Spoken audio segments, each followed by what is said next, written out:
कहानी गणित। दादी सास को गुजरे महीने भर से ऊपर हो गया था। वो बात अलग थी कि लॉकडाउन में फंसे होने के कारण इतने दिनों बाद मैं ससुराल आ पाई थी। पति अभी भी दूसरे देश में फंसे थे। जैसे जैसे कार गांव की ओर बढ़ती जा रही थी, मुझे सारी पुरानी बातें एक एक करके याद आती जा रही थी। सिलेंडर खत्म हो गया, जाओ अपनी अम्मा से भरवा लाओ। दिन भर पड़े पड़े ठूसती हैं, फिर गैस पे गैस छोड़ती हैं, ऐसा भभका पूरे घर में। ओह, मेरी सास मुंह में पल्लू दबाकर अपनी सास यानी मेरी दादी सास के लिए ऐसी निर्लज बातें अपने पति से करते हुए मुंह बनाती, तो मेरे लिए वहां बैठना मुश्किल हो जाता। कभी मेरे हाथ में आलू की चाट पकड़ा कर कहती, दे आओ पहले वहां, बुढ़िया बड़ी चटोरी है, सूंघ लेगी क्या बना। कभी कहती, क्यों बहू, तत्काल में ऊपर का टिकट नहीं कटता, एक अपनी सास का कटवा देते, फुर्सत मिलती। ये सब बातें वो इतनी तेज आवाज में कहती थी कि अपने कमरे में बैठी एक कॉपी में राम राम लिखती हुई दादी बड़े आराम से सब सुनती रहती थी। वो भी कोई सीधी सादी नहीं थी, मुझे अपने पास खींचकर कहती थी, चुड़ैल है तेरी सास, चुड़ैल जो गाली मुझको देती है, तू सब सीख ले, जब वो मरने वाली हो उसको वही वही गाली देना। इन दोनों की बातें सुनकर जी में आता बैग उठाकर इसी वक्त शहर भाग जाऊं। ऐसी कौन सी दुश्मनी दोनों ने पाल रखी थी कि एक दूसरे के लिए ढंग का एक शब्द भी नहीं निकलता था। तीज त्योहार गांव में मनाना मुश्किल था, पूजा बाद में होती थी, लड़ाई पहले शुरू हो जाती थी।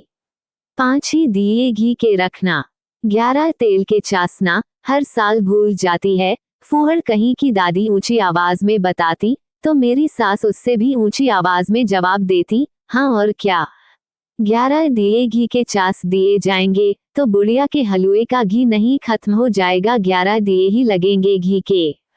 फिर शुरू होता आरोप प्रत्यारोप का दौर। होली, दिवाली, दशहरा सब ऐसे ही मनता। सबसे बड़ी बात थी, इन दोनों के बीच कोई सुलह भी नहीं कराता था।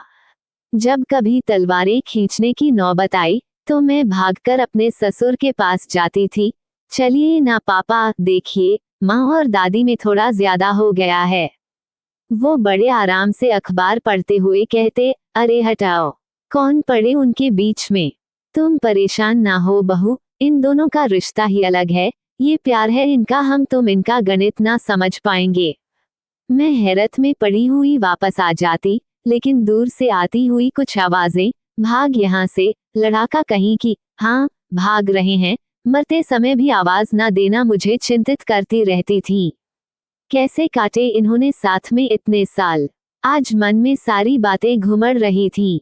दादी सास की हालत के बारे में कल्पना करती तो सिहर जाती।